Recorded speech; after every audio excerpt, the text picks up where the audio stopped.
Assalamualaikum, salam sejahtera. Anda sedang menonton Bicara Naratif. Pada kami kali ini, selaras dengan setahun Malaysia prihatin pengukuhan ekonomi, itu rangka topik yang akan kita buka untuk perbincangan pada malam ini di studio. Seringkali kita bawakan beliau ke studio. Selamat datang juga. Assalamualaikum kepada Profesor Madya Dr. Ahmad Razman Abdul Latif, penganalisis ekonomi dari Putra Business School. Banyak sebenarnya sempat kami bincang sebelum bermula secara langsung ini, tapi apapun anda juga kami alu-alukan untuk memberikan komen, saran, soalan dan apa juga yang ingin dikongsikan bersama kami di studio ini melalui laman Facebook Bicara Naratif dan juga secara jelas melalui siaran digital Berita RTM, My Preview 123 dan juga melalui aplikasi My Click untuk anda ikuti siaran ini di TV1. Prof, bila bercakap tentang aspek ekonomi ini, tidak ada template sebenarnya mana-mana negara sekalipun untuk melalui kekangan yang telah pun dihadapi selama setahun kebelakangan ini. Namun semalam sejajar dengan apa yang telah disampaikan oleh Perdana Menteri dalam amanat perdana setahun Malaysia prihatin, kita ingin lihat ini sebagai satu boleh kita katakan report card day. Tapi apa juga, ada yang mengatakan 12 bulan terlalu awal kerana tidak ada panduan sebelum ini. Kita trial and error lah, kita tengok macam mana keadaannya. Dan ada juga yang berkata dalam 12 bulan ini begitu banyak yang berlaku.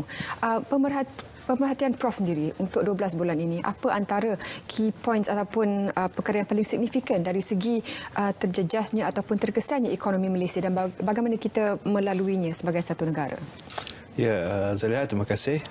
Bagi saya lah, apabila kita melihat selama 1 tahun lalu sehingga sekarang, apabila kita berbicara tentang ekonomi dan ramai-ramai yang di luar sana akan menyatakan bahawa kita mengalami satu krisis ekonomi, mungkin ramai juga tanya apa sebenarnya yang berlaku. Adakah sebenarnya kita tidak cukup barangan, kita tidak cukup perkhidmatan disediakan, kita tidak cukup wang, atau apa sebenarnya krisis yang dimasukkan ini? Namun saya melihat apabila kita nak membicarakan tentang ekonomi, kita tidak boleh hanya melihat dari satu sudut sahaja. Apa yang berlaku sejak setahun lepas bermula daripada krisis politik, kerajaan bertukar dan diikuti dengan krisis kesihatan yang memaksa penutupan banyak sektor disebabkan pelaksanaan PKP, dan ini yang menyebabkan krisis ekonomi. Dan apabila krisis ekonomi berlaku, sebenarnya ada satu lagi krisis yang terjadi, iaitu kewangan. Krisis kewangan itu kecairan di dalam pasaran. Dan apabila kita faham apa yang menyebabkan berlakunya krisis ekonomi datang daripada krisis kesihatan, ianya bukan terjadi disebabkan tiba-tiba kita terhenti pengeluaran, kita terhenti penawaran perkhidmatan, tapi kita terpaksa memberhentikan produktiviti ataupun apa yang kita tawarkan, bukan saja dalam peringkat domestik tetapi berkait dengan luar negara, bukan Malaysia saja tetapi satu dunia. Terpaksa menutup sempadan, terpaksa menghentikan aktiviti perniagaan. Dan disebabkan itu, apabila ini berlaku, ianya bukan seperti kalau kita bawa kereta, kita stop dan kita boleh start balik. Ia seolah-olah sebenarnya membawa macam mungkin kapal layar ataupun kapal tangki yang besar. Apabila nak berhenti itu memerlukan berkilometer baru boleh berhenti. Dan kalau nak start pun memerlukan masa yang lama. Dan ini yang sebenarnya berlaku apabila kita lihat, walaupun sepanjang 1 tahun ni kita nampak krisis politik itu mungkin dah berkurangan, terutamanya apabila tahun ni kita dapati kita lihat kerajaan ada proklamasi darurat. Jadi isu politik itu sejuklah. Lepas ni seketika, lepas ni tak tahu dah suap dah sekarang ni. Dan kalau kita tengok krisis kesihatan juga, sebenarnya masa akhir tahun lepas, bulan 8-9 itu sebenarnya kita dah dapat kawal, tetapi kembali menjadi teruk dari segi jangkitan. Dan kalau kita lihat apa yang berlaku sekarang, ianya sesuatu yang kita belum benar-benar pulih daripada apa yang berlaku tahun lepas hingga sekarang. Namun sudah ada nampak sinar-sinar positif yang memberi keyakinan bahawa pemulihan ekonomi itu akan berlaku tahun ini. Walaupun kita masih belum lagi keluar daripada orang kata kes jangkitan yang tinggi ini, tetapi sudah ada petanda. Dan petanda-petanda itu telah diterjemahkan oleh beberapa laporan daripada Bank Dunia, IMF, bahawa pertumbuhan positif akan berlaku di Malaysia daripada mungkin sekitar 5.5, 6.7 seperti yang diumumkan oleh kerajaan. Dan ini yang kita boleh bagi tahu secara kasarlah kepada rakyat bahawa apa yang berlaku sekarang mungkin nampak sukar untuk menambah pendapatan, untuk mencari pekerjaan, untuk berniaga ataupun dapat naik gaji dan sebagainya. Tetapi secara kasarnya 2021 bakal menaksikan pemulihan ke arah sesuatu yang lebih baik. Di awal semalam sempat kita bincangkan dengan juga salah seorang akademisi iaitu Prof. Madar Dr. Baharum dari INSIAF mengatakan 3 serangkai sebenarnya, masalah kesihatan, masalah ekonomi dan juga ketidakstabilan politik. Kalau satu telah pun diambil kira, tapi 2 aspek ini antara ekonomi dan kesihatan, kepakaran dua itu berbeza. Kedua-duanya sama kuat tapi kedua-duanya berbeza. Dari segi kesihatan kita lockdown untuk menurunkan jangkitan, tapi dari segi ekonomi bila lockdown masyarakat tidak dapat bergerak, perniagaan juga banyak yang tidak dapat beroperasi. Ketidakseimbangan dari dua ini memberi suatu keluhan yang banyak di kalangan masyarakat. Bagaimana Dr. Prof melihat situasi ini kebelakangan ini? Ya, ini dilema yang bukan saja dihadapi oleh kita tetapi seluruh dunia. Ada negara yang tidak mengamalkan lockdown, yang membenarkan operasi perniagaan berjalan seperti biasa seperti Sweden. Dan ada yang memang mengamalkan lockdown yang begitu ketat macam Australia, apabila naik sikit je terus satu negeri itu dia kenakan lockdown. Tetapi kita kena fikir juga, kalau katakan kita benarkan aktiviti berjalan seperti biasa dan kita mengharapkan orang kata herd immunity lah. Maknanya ramai yang menghidap jangkitan COVID-19 ini, kemudian dah ramai dapat imunisasi ini. Tetapi adakah negara luar akan sanggup menerima kita untuk keluar ke sana? Adakah mereka mau datang ke negara kita? Adakah mereka membenarkan perjalanan rentas sepadan antara negara apabila mereka melihat jumlah jangkitan yang tinggi di negara kita? Kita lihat bahawa setengah-setengah negara masih lagi tidak membenarkan rakyat Malaysia untuk melawat negara mereka kerana bagi mereka kadar jangkitan kita agak masih tinggi. Walaupun alhamdulillah kita punya kadar kematian adalah antara yang terendah di dunia. Namun itu satu. Tetapi apabila kita betul-betul orang kata mengenakan lockdown dengan begitu ketat, ianya akan menyebabkan kita pula yang sengsara.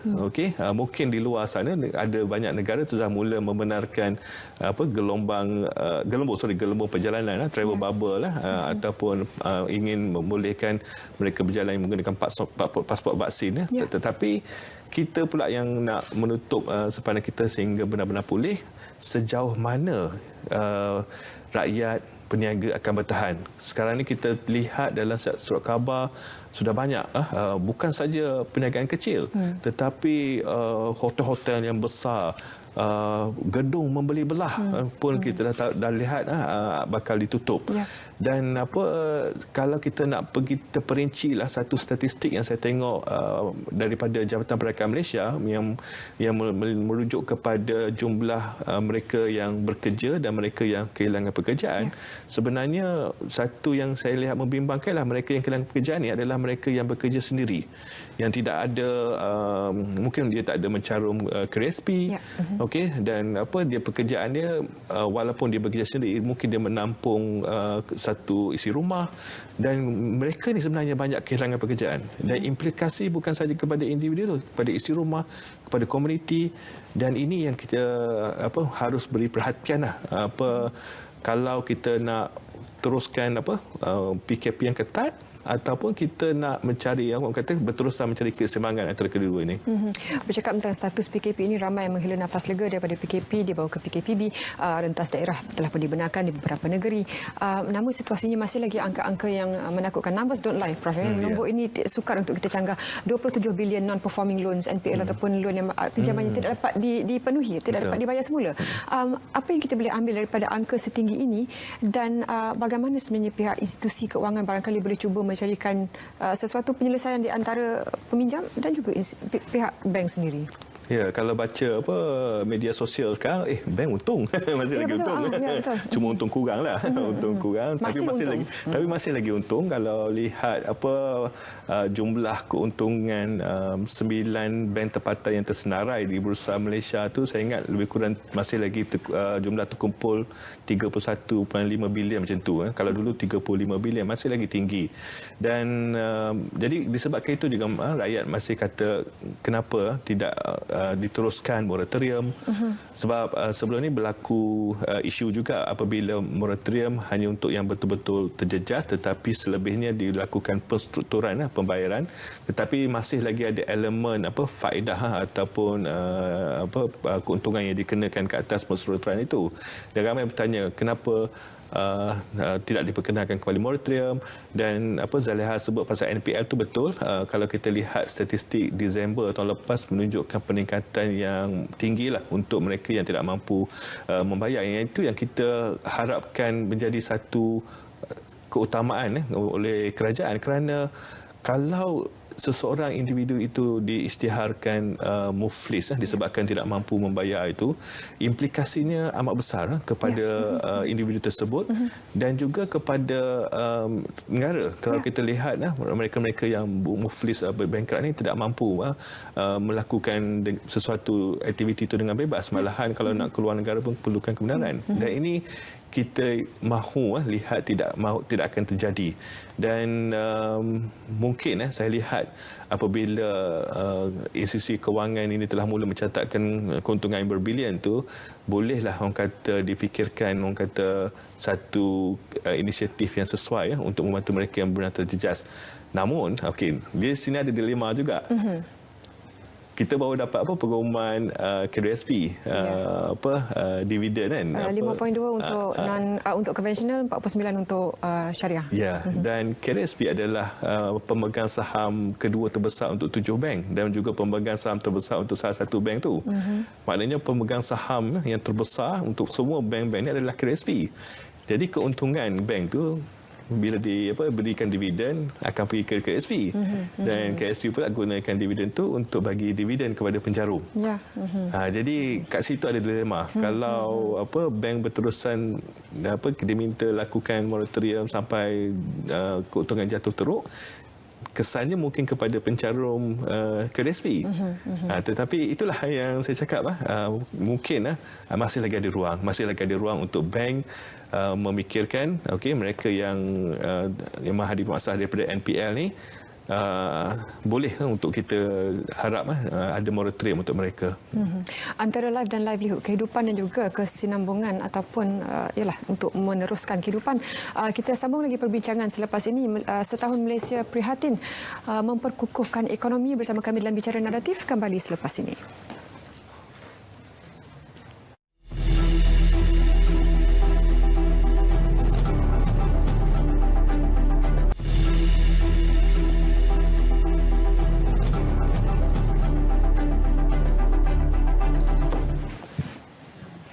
Baik, terus dalam Bicara Naratif bersama kami di studio Profesor Madya Dr. Ahmad Razman Abdul Latif, penganalisis ekonomi dari Putra Business School.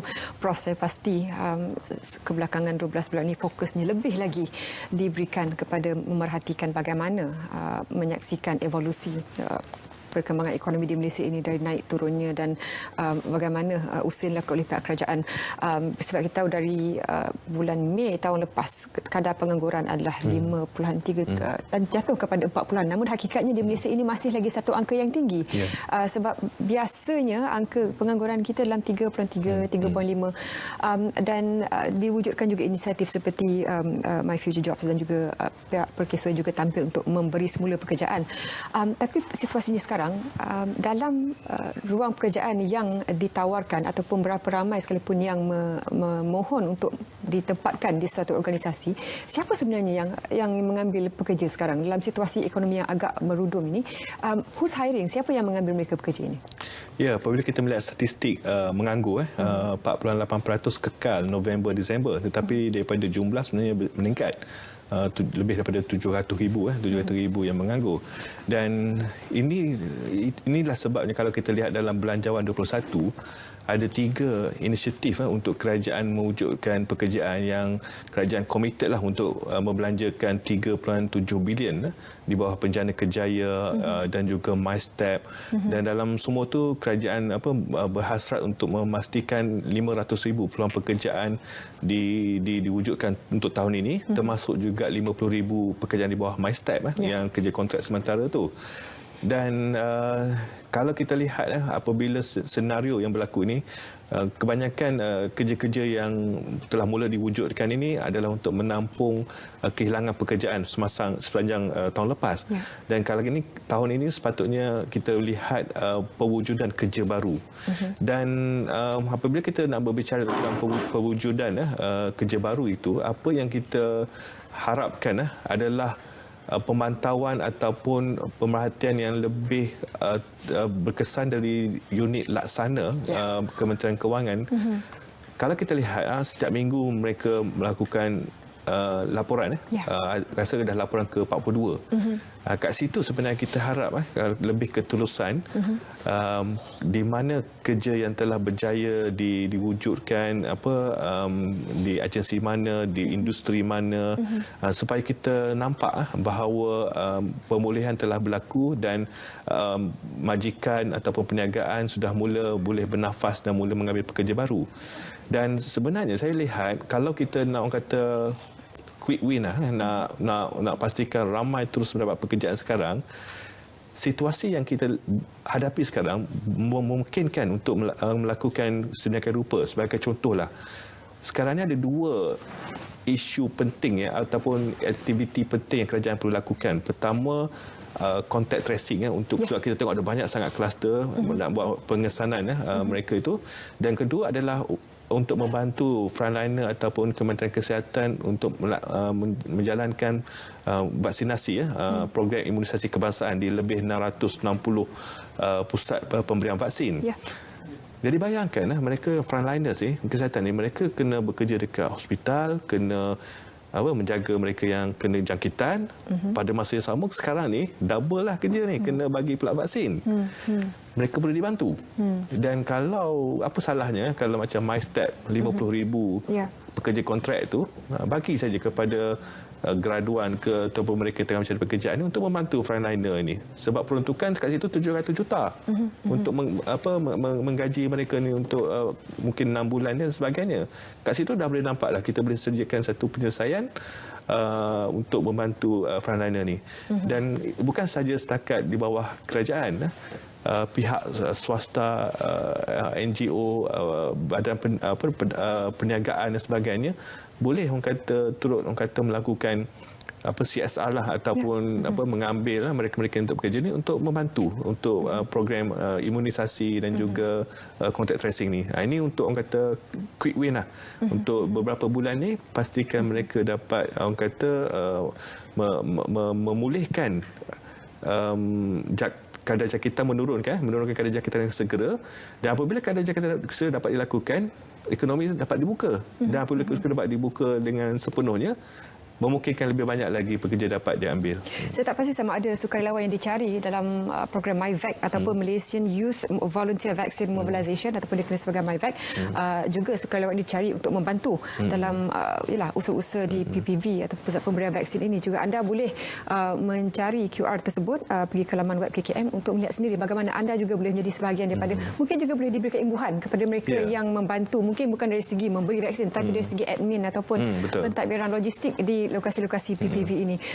Satu lagi, Prof, dalam keprihatinan kerajaan memberikan subsidi gaji melalui banyak pakej yang telah diperkenalkan, Penjana, Prihatin BKS dan juga Permai.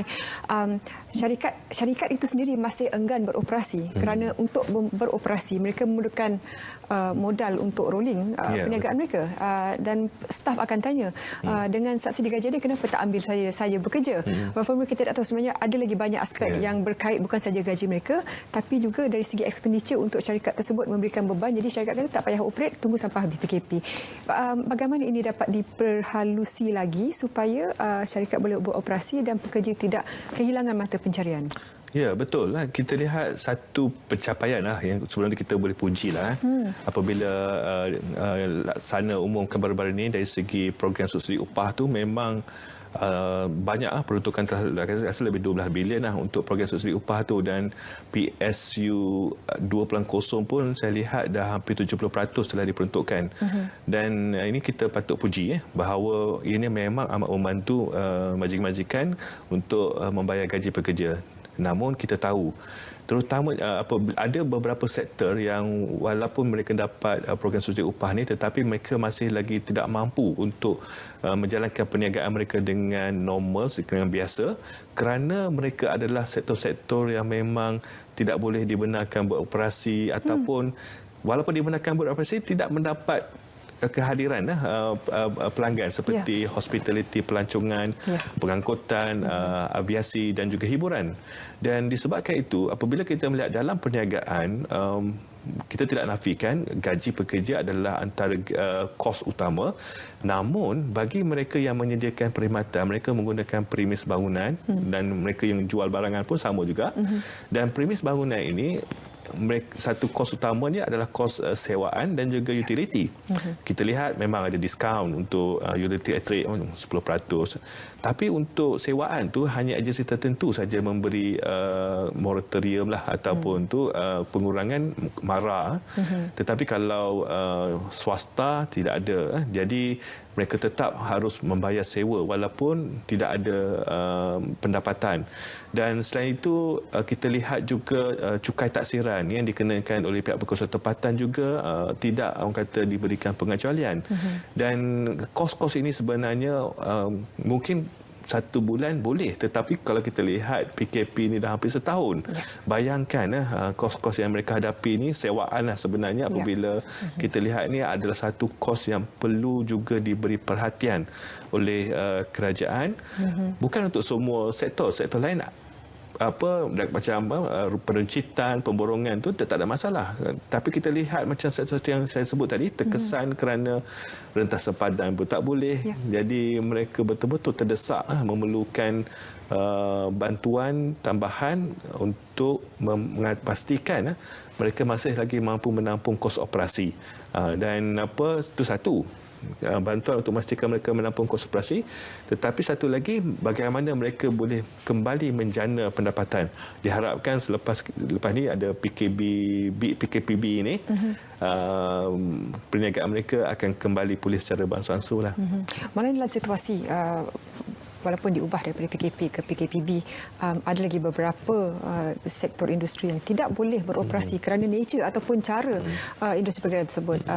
Jadi ialah macam wayang, paling mudah untuk diambil contoh, yang ramai yang mengatakan kenapa boleh masuk ke pusat membeli belah beramai-ramai tapi tidak boleh masuk ke dalam wayang dengan social distancing, dengan pakai mask dan sebagainya.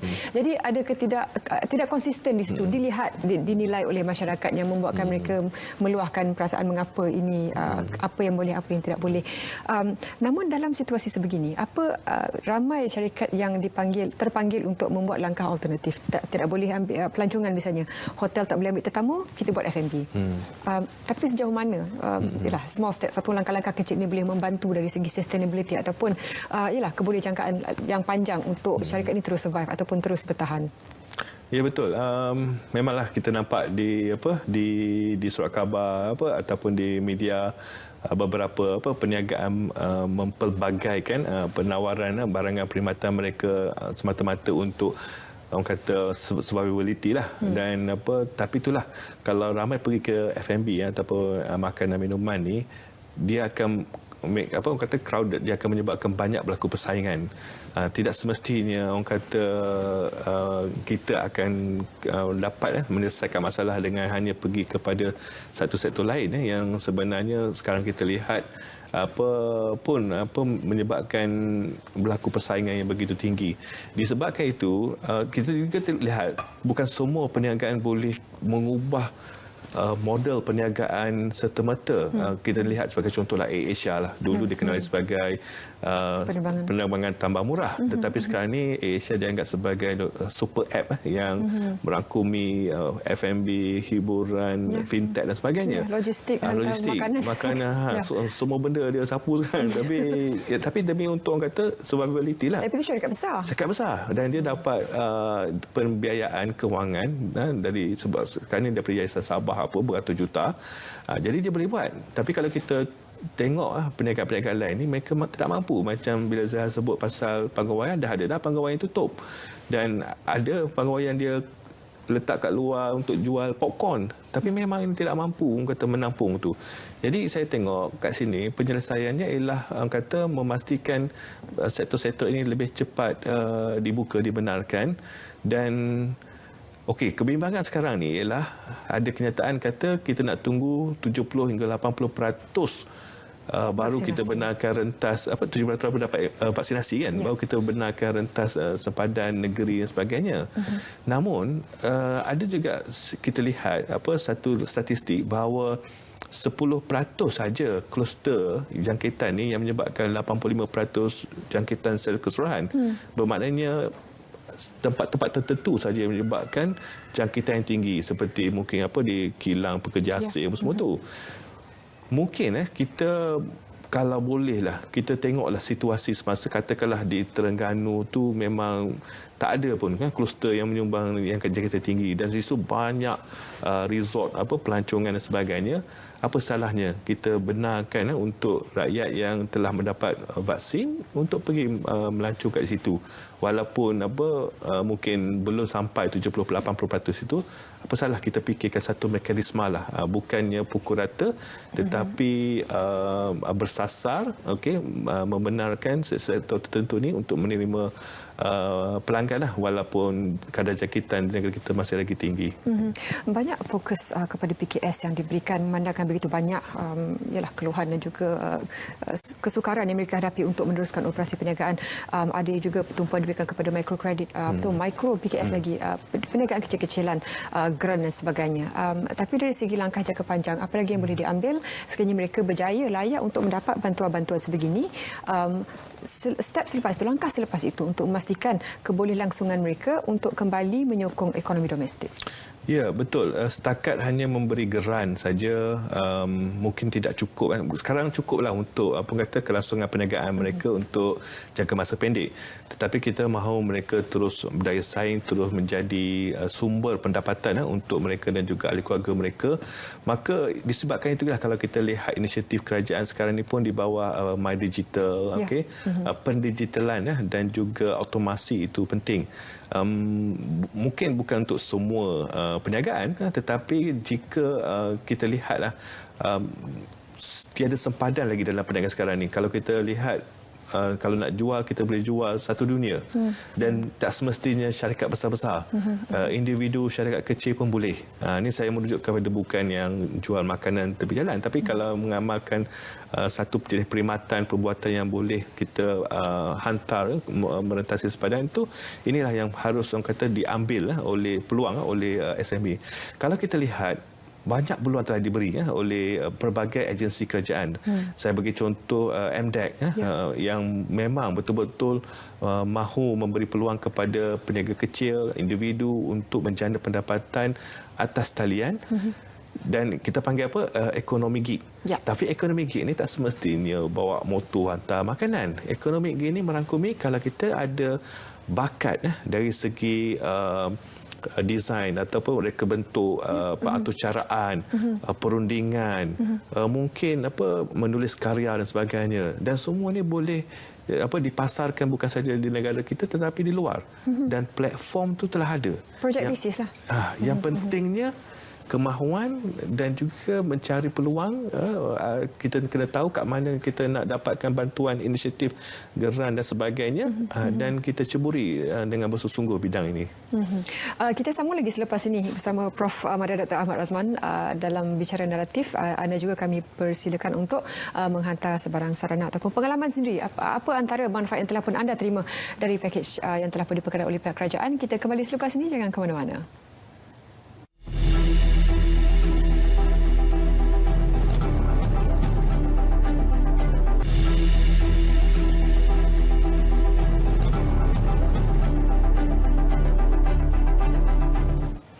Baik, terus kita sambung perbualan dalam bicara naratif. Prof, Dr. Awal tadi Dr. sebutkan tentang bagaimana luasnya potensi untuk perniagaan dalam talian ini. Malah ada banyak di antara usahawan kita yang sebelum ni kalau ada premis secara fizikal sekalipun, keuntungannya tidak seperti sekarang dengan begitu banyak pilihan yang ada dari segi aspek digital. Malah syarikat logistik juga kadang-kadang sampai tepu, terlalu banyak penghantaran yang dilakukan. Tapi untuk memperkukuhkan pendigitalan, sama ada dari segi pendidikan ataupun dari segi pentadbiran, juga dari segi perniagaan, kerajaan telah memperkenalkan Jendela dan juga satu inisiatif My Digital. Dari segi infrastruktur, memanglah on paper secara ideanya di atas kertas memang cukup cantik. Ini memang satu hala tuju yang memang sepatutnya kita ambil. Tapi apa lagi yang perlu difikirkan untuk memastikan idea ini dapat dicapai dengan sebaik mungkin? Sebab ada banyak syarikat agregasi yang boleh melakukan sesuatu. Sebab kadang-kadang sekarang coverage pun tak cukup lagi. Bagaimana ini boleh dimantapkan lagi? Ya, betul. Dululah kalau kita tengok bagaimana nak membangunkan ekonomi di sesuatu tempat, taraf hidup penduduk di kawasan pedalaman dan sebagainya, pemikiran dulu asalkan kita buat jalan raya, elektrik, ada air, cukup. Ya. Okey. Tetapi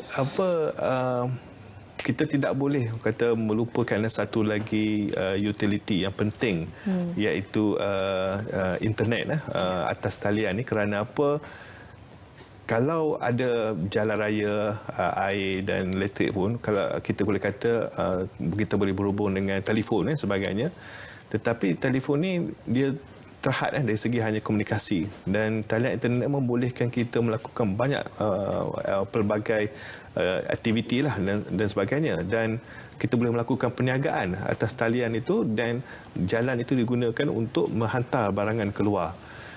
Dan infrastruktur atas talian inilah yang kita lihat jalur lebar ni yang amat penting, dan ia ni bukan suatu perbelanjaan yang bukan calang-calang lah. Ya. Ia adalah satu pelaburan yang besar yang kita harus lakukan sebagai sebuah negara.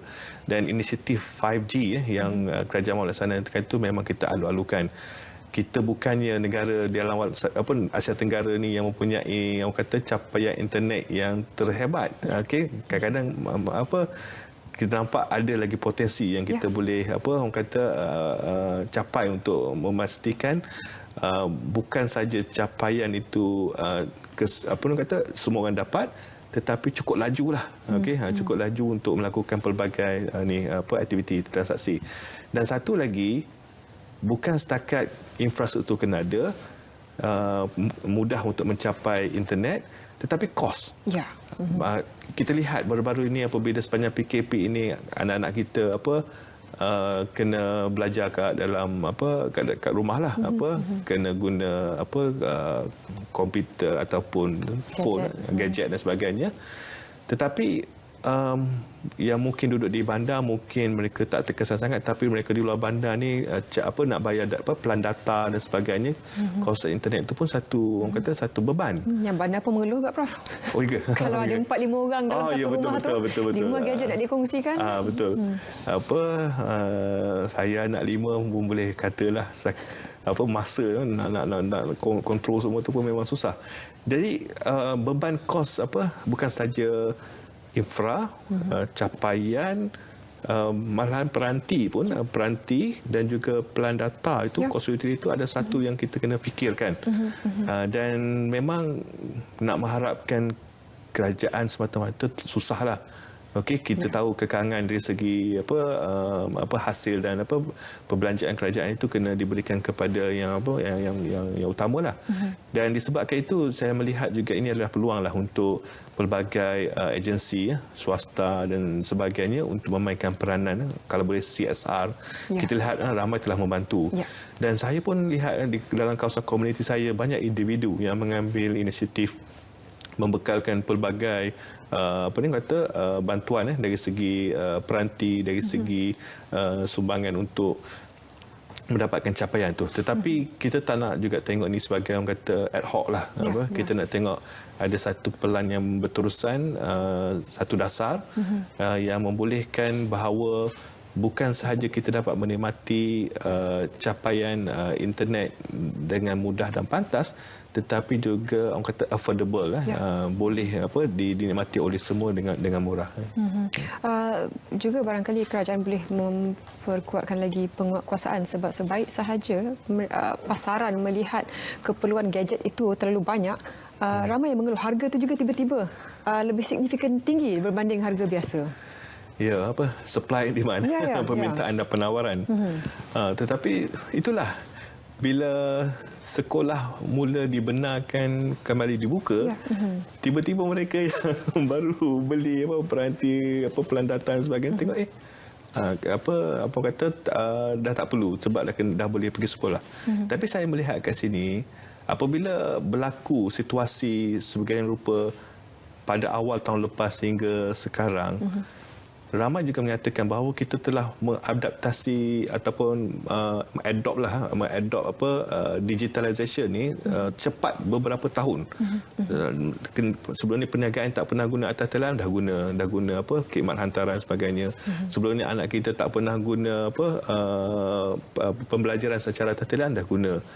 Jadi kalau kita pergi balik kepada tradisional ni, pembelajaran secara tradisional ni, sayang. Sebab rakyat kita dah mula ada kemahiran ni, pengetahuan ni, dah ada peranti.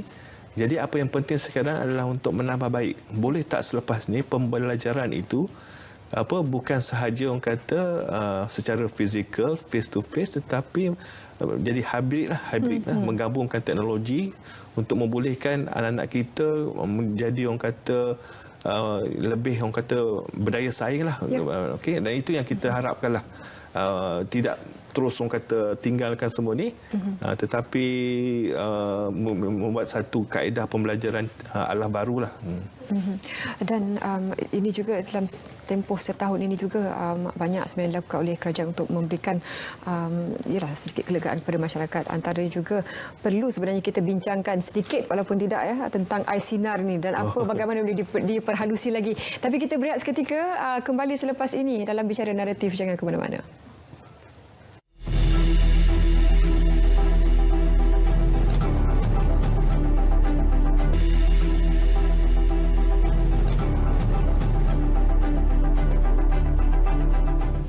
Baik, setahun Malaysia Prihatin bersama kami dalam Bicara Naratif. Di studio kita berbicara dengan Profesor Madya Dr. Ahmad Razman Abdul Latif dari Putra Business School.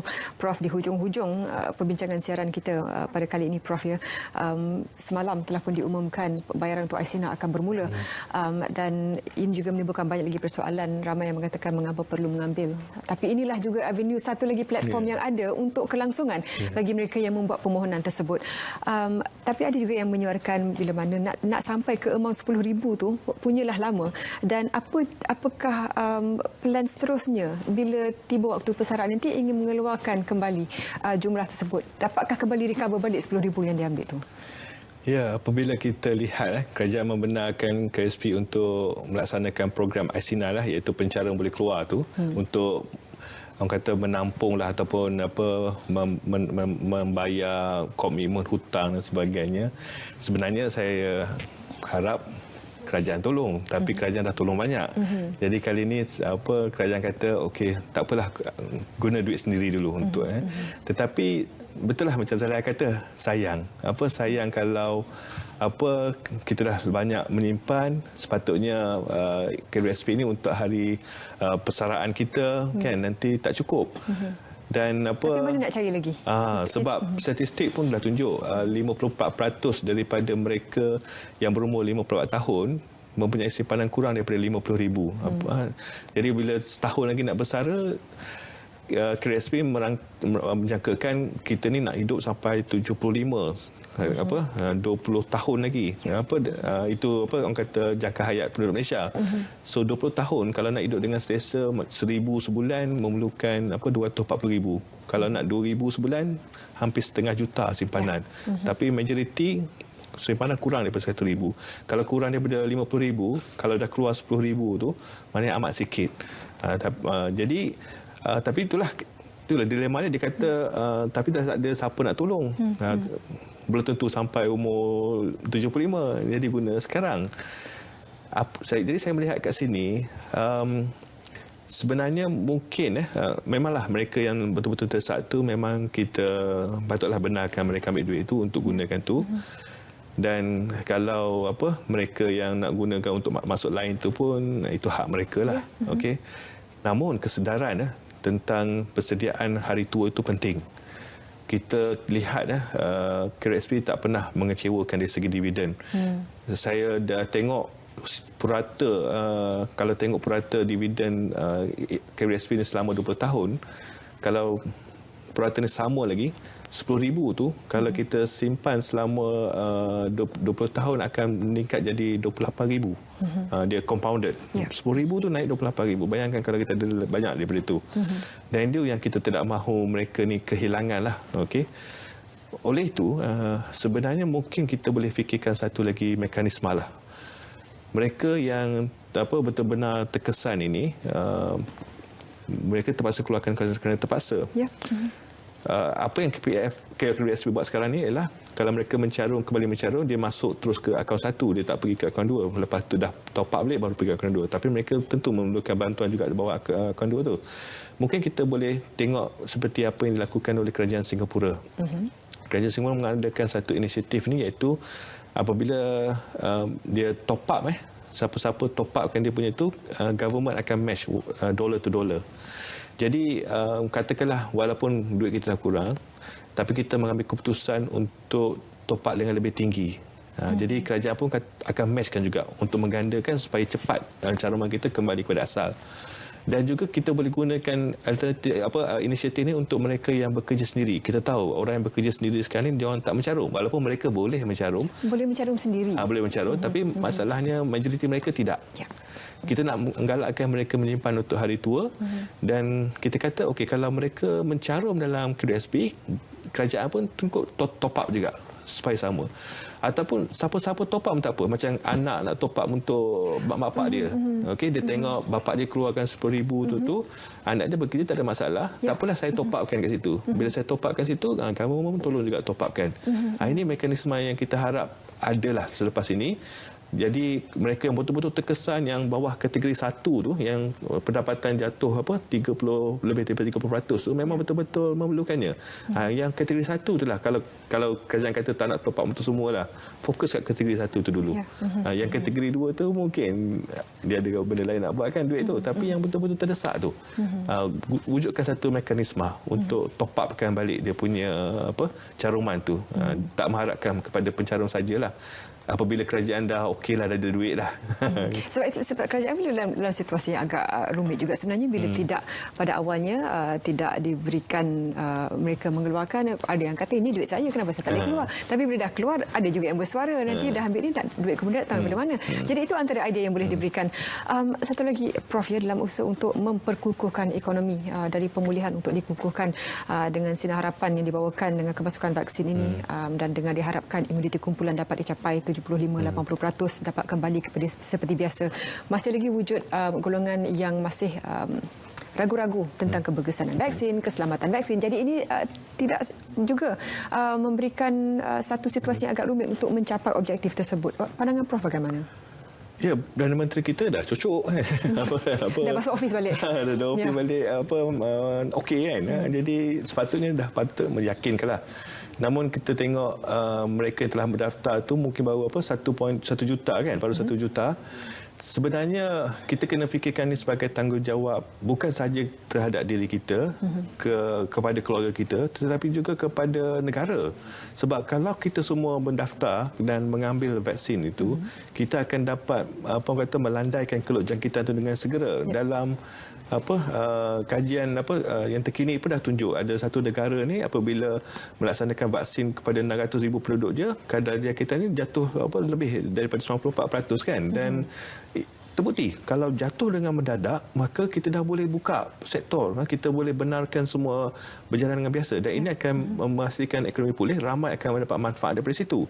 Jadi fikiran tu kita kena fikir. Apa maknanya fardu kifayah lah, maknanya kita ni ada tanggungjawab kepada masyarakat. Menyelamatkan komuniti. Menyelamatkan komuniti. Maknanya kita kena fikir, aku ambil vaksin ni selain daripada untuk selamatkan diri, selamatkan keluarga, tapi sebenarnya nak tolong negara kita untuk pulih dengan segera.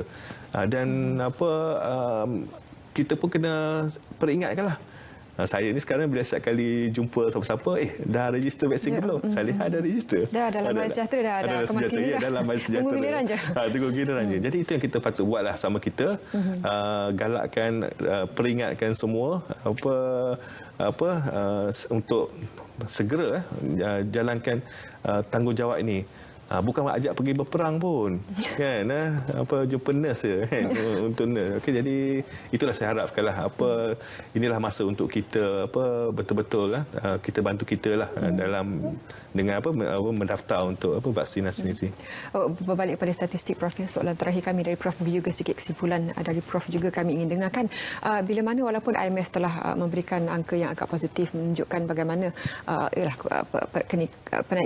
kenaikan KDNK dan juga bagaimana dengan vaksinasi ini boleh memberikan satu perspektif yang baru ataupun sentimen yang positif di kalangan bukan sahaja di Malaysia, malah di seluruh negara. Dalam kita masih lagi cuba melandaikan graf ini, apa yang Prof dapat lihat dari segi cabaran dan apa yang boleh kita lakukan untuk memperkukuhkan ekonomi, bukan saja memulihkan ekonomi? Ya, ekonomi ni memang dia boleh terkesan dengan banyak faktor, faktor dalaman, faktor luaran. Faktor luaran ni selain daripada COVID-19 ini adalah geopolitik. Kita lihat US dan China sebenarnya masih lagi tak berhenti bergaduh lah dari segi tarif wang perang, tarif sebagainya. Dan kestabilan geopolitikal ni kat luar ni pun kita tak boleh nak jangka. Itu satu faktor luar agak di sana. Di dalaman pula kita pun bercakap tentang kesedaran politik itu pun belum tentu lagi. Okey.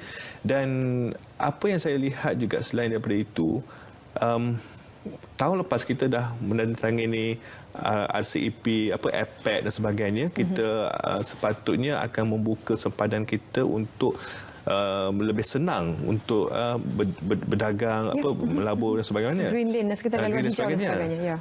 So kalau kita tak ambil peluang ni, negara lain akan ambil peluang. Kita akan ketinggalan.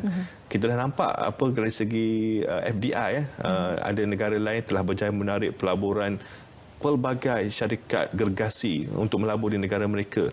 Dan bagaimana kita, UN punya report baru ini menunjukkan kita punya FDI jatuh dengan teruk.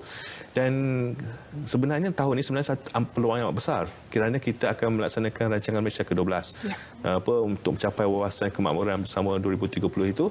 Dan banyak pelbagai dasar akan kita lancarkan, dasar agri makanan. Kita tahun lepas ada dasar otomasi dan otomotif dan sebagainya.